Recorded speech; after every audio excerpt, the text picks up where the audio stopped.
Politsei teatel sai Stade linnas kell 13.45 tulistamises surma 5 täiskasvanut, mitu inimest viidi haavatuna haiglasse. Juhtumi täpsemaid asjaolusid ei ole politsei veel selgitanud. Stade on 45 000 elanikuga linnake Põhja-Saksamaal Alam-Saksi liidumaal. Tulistamine toimus Stade keskosas Tankeri tänaval, kus asub noortekeskus, mille kõrval on ka noorte emade ajutine majutuskeskus. Politsei teatel on 2 kahtlusalust kinni võetud, üks neist on tulistamises kahtlustatav. Saksa ajaleht Bild vahendas, et noor mees ja naine proovisid autoga lahkuda, politsei takistas neid ja algas tulevahetus. Endiselt ei ole teada tulistamise motiiv, politsei esindaja kinnitas Saksa uudisteagentuurile, et on vigastatuid, nende seis on tõsine ja surma saanute arv võib tõusta. Saksamaal on relvaseadused ühed karmimad Euroopas, ohvrite rohke tulistamine on seal riigis haruharv.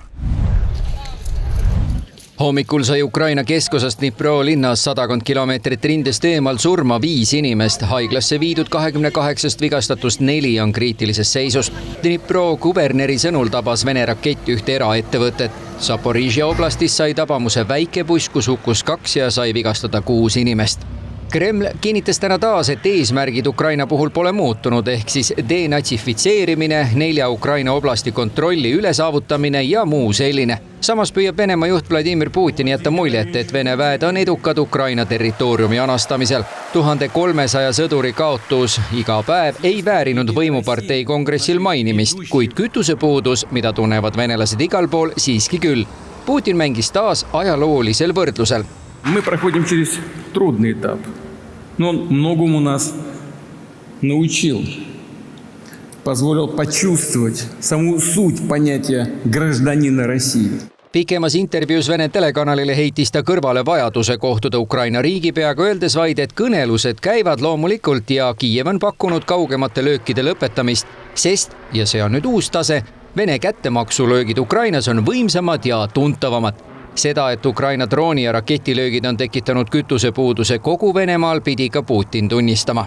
Как минимум с целью породить у нас неуверенность в себе, в наших силах, а еще лучше довести до раскола в российском обществе и заставить Россию приостановить хотя бы на какое-то короткое время наступление наших войск на линии боевого соприкосновения и создать условия для начала переговорного процесса на выгодных для себя, то есть для нашего противника условия. Мы не дадим им такого шанса. Venemaa probleemid olid ilmselt arutelul Pekingis, kus Hiina kompartei juht Xi Jinping võttis vastu Valgevene diktaatori Alexander Lukašenko. Xi avaldas toetust Valgevene suveräänsusele, iseseisvusele ja territoriaalsele terviklikkusele, kuid juba see sõnum on õõnes, sest Valgevene ei ole iseseisev, vaid Moskvale allutatud. Kuna Lukašenko käis üleeile Valdais Putini juures, siis on vähe tõenäoline, et Valgevene juht ei läinud Pekingisse Putini sõnumiga. Lukašenko on aga tuntud topeltmängur, mistõttu ei saa välistada ka võimalust, et kohtumisel Xiga otsib ta toetust eelkõige enda võimule, juhuks kui Putini režiim peakski kokku kukkuma. Vastuolulised sõnumid jätkuvad ka USA ja Iraani konfliktis. Nädalavahetusel lahvatanud rünnak on peatatud, kuid selgusetu on, kas osalised taas kohtuvad. USA president Donald Trump teatas äsja, et juba homme on Katari pealinnas Dohas Iraani puudutav koosolek, kuid Iraani välisministeerium eitas igasugust kokkusaamise plaani. Valge Maja täpsustas veel, et erisaadikud Steve Witkoff ja Jared Kushner on Dohasse teel. Jääb üle oodata, kas iraanlased on kohal ja kas see kohtumine rahustab taas naftaturgu.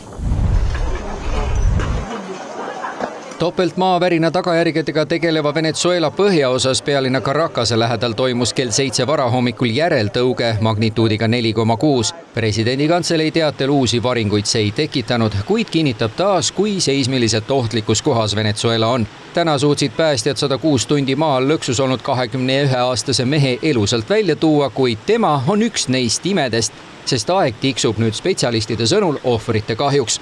Eelmisel kolmapäeval sai topeltmaavärinas surma 1450 inimest, tuhanded on jäänud kadunuks.